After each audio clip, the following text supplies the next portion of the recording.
Ibn Ataillah al-Iskandari, l'abandon de la volonté propre, chapitre 17, des différences entre celui qui œuvre dans le monde et celui qui s'en est retiré.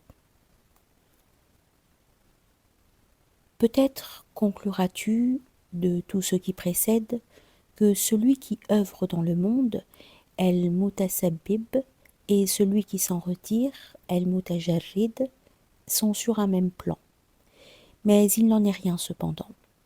Dieu ne saurait placer au même degré un homme qui consacre tout son temps à son service et un autre qui s'attache aux causes secondes, quelle que soit son habileté en la matière. Sous le rapport de la connaissance de Dieu, tous deux peuvent occuper un rang identique. Mais qui a renoncé au monde est tout de même supérieur à l'autre, et ses occupations sont sans conteste plus parfaites et plus élevées. Un gnostique a comparé l'homme qui participe aux affaires de ce monde et celui qui s'en retire au serviteur d'un roi. L'un se serait vu ordonner par celui-ci de travailler, de manger du travail de ses mains, et l'autre de demeurer en sa présence pour le servir, en échange de quoi le roi se chargerait de satisfaire à ses désirs.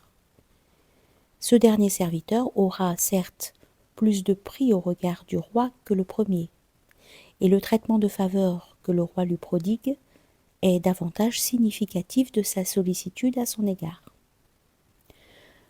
Remarquons aussi que celui qui participe aux affaires du monde pourra rarement être totalement exempt de toute transgression, et que ses œuvres ne pourront jamais être en permanence orientées vers Dieu, car les affaires impliquent que l'on fréquente des gens, aux intérêts opposés, négligents ou rebelles.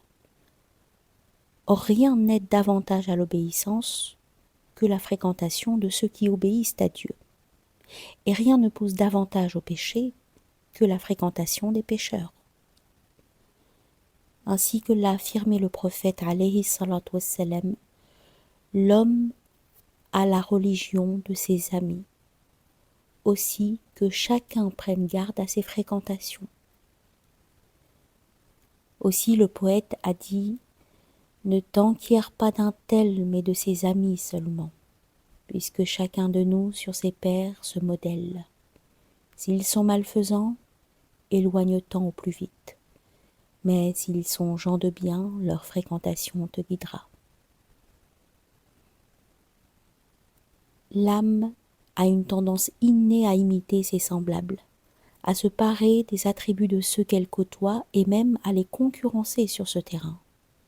Fréquenter les négligents est donc pour elle une invitation à la négligence, qui par ailleurs est une de ses dispositions naturelles. Mais qu'en sera-t-il si elle est mise en compagnie des insouciants?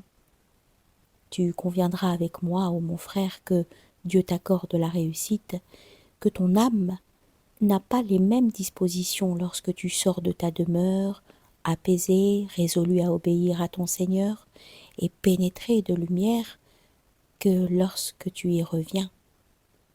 La raison en est la souillure des fréquentations profanes et l'obscurcissement du cœur préoccupé par les moyens de subsistance. Si ces causes secondes et les transgressions disparaissaient sans laisser de traces, elles ne constitueraient pas un obstacle sérieux au cœur sur la voie qui le conduit vers Dieu.